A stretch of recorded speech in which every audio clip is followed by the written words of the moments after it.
جميل جدا. ما راح اقول شنو المجال، بس اريد اقول انه الفنان اللي وياي فنان بصماته طبع التاريخ وفتره من تاريخ العراق وفتره من تاريخ مصر، يوثق في العصر الحديث كثير من الصور الجميله. ومن اقول الصور الجميله يعني انا اذا اتكلم عن مصور عراقي مبدع واستاذ تصوير في مصر وفي بغداد، الاستاذ والمصور الفوتوغرافي لؤي الشيخلي. نقول له كل عام وانت بألف ألف خير لؤي، وصباح الخيرات.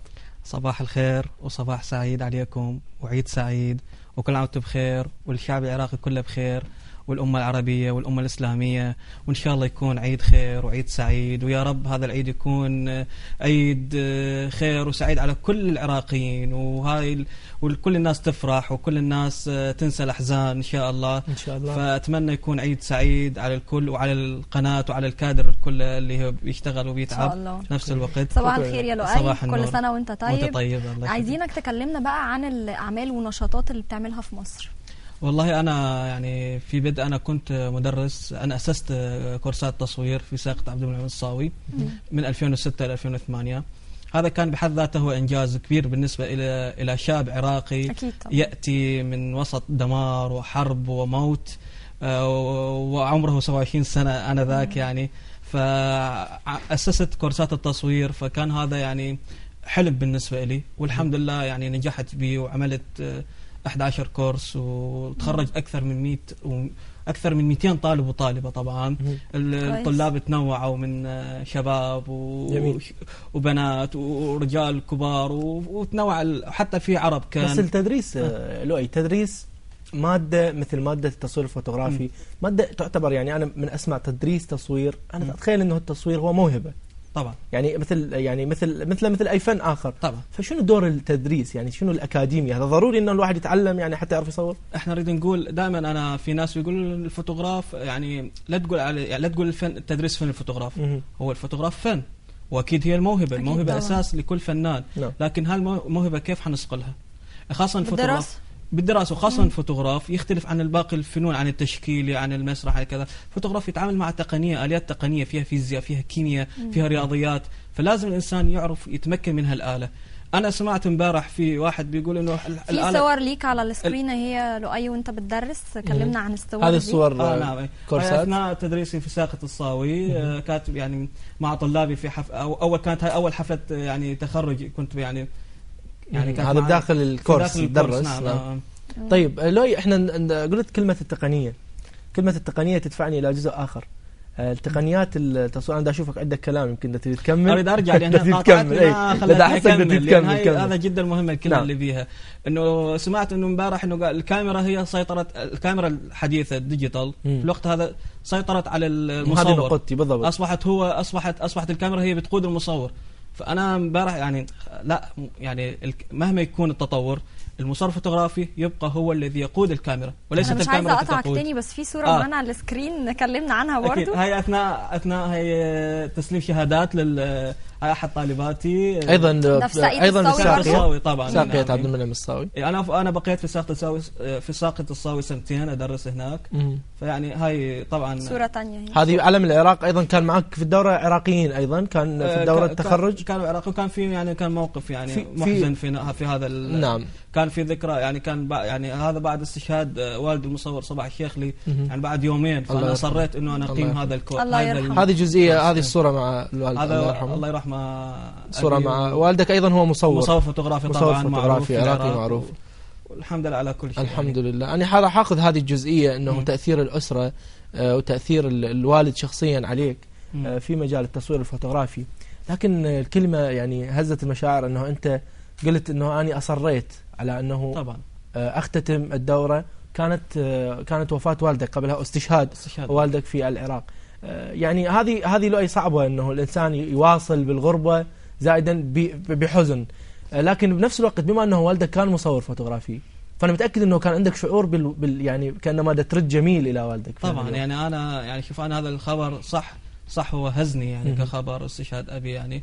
لكن إنه ما يعني إنه أنا تحديت الناس اللي فعلوا هاي الفعلة. طبعا هو على أيدي إرهابيين طبعا على أيدي إرهابيين. وهذه كانت رسالة إنه إحنا ما نتوقف، إحنا مستمرين. أكيد. وأكيد يعني إنه أنا كنت في يوم توزيع شهادات أنا كنت فرحان، لأن كنت بشوف ابويا موجود معايا، وكانت هديه مني الى انه كنت بعمل هذا الشيء، وانه انا اقدر انه انا بثبت له انه انا رجل. نسال الله له الرحمه في هذا اليوم المبارك ان شاء الله. التقنيه نرجع له. التقنيه قلت انه تقنيه الكاميرا ديجيتال يبقى السائق، احنا نقول تبقى الكاميرا بيد السائق، يعني بيد المصور. اذا المصور ما يعرف يصور طبعا ما راح يفيده لا ديجيتال ولا غير ديجيتال. لكن تقنيات اخرى دخلت، يعني تقنيه الفوتوشوب، تقنيه التعديل، الكلر كوركشن اللي هو تصحيح الالوان، هذه كلها يعني ما راح تاثر. يعني اليوم لؤي الشيخلي دا يشتغل الصور الجميله اللي اتمنى انه السيد المخرج ايضا يطلع لنا شغل من شغل لؤي الشيخلي اللي موجود. كل هذا شغلك لؤي بدون شغل فوتوشوب. احنا بدنا نحكي عراقي صريح. طبعا انا اشوف انا المعروف حتى في التدريس من يدخل الطالب عندي شغلتين انه ممنوعه عندي. ممنوع الفوتوشوب. هاي الصوره هسه، هذه مثلا الصوره المسجد او هاي في جامعه محمد علي. جامعه محمد علي. هاي يعني انا حبيت يعني هذه بدون فوتوشوب. هذا شغل طبعا بدون فوتوشوب. انا قلت لك انا عندي شغلتين، عندي ممنوع الفلاش، استخدام الفلاش بالذات الصور الاوت دورز يا لؤي، صح؟ يعني بتحتاج الصور اللي في الاماكن المفتوحه. نعم. ما بتحتاجش ريتاتشز لان هي بتبقى من الطبيعه ولا ايه؟ لا في ممكن. لا الحين الناس كلها بتستخدم الفوتوشوب وبدأوا انه يعتمدون عليه. يعني صورة زي دي مثلا فيها فوتوشوب؟ لا طبعا لا. انا انسان محترف يعني ويعني حتى اصلا ما اعرف استخدمه ولا اريد اتعلمه. يعني اعرف استخدم به اشياء. يعني بعض اصدقاء لؤي الشيخلي قالوا لي انه لؤي الشيخلي حتى الفوتوشوب من يقولوا له اتعلم يقول لهم ما اريد اشوفه، ما اريد اتعلم لان ما اريد انه انا يعني مثلا يقول ممكن نفس الوقت اصير مثل الباقيين. في صور كتير بتبوظ لما بيتعمل لها ريتاتشنج تاني.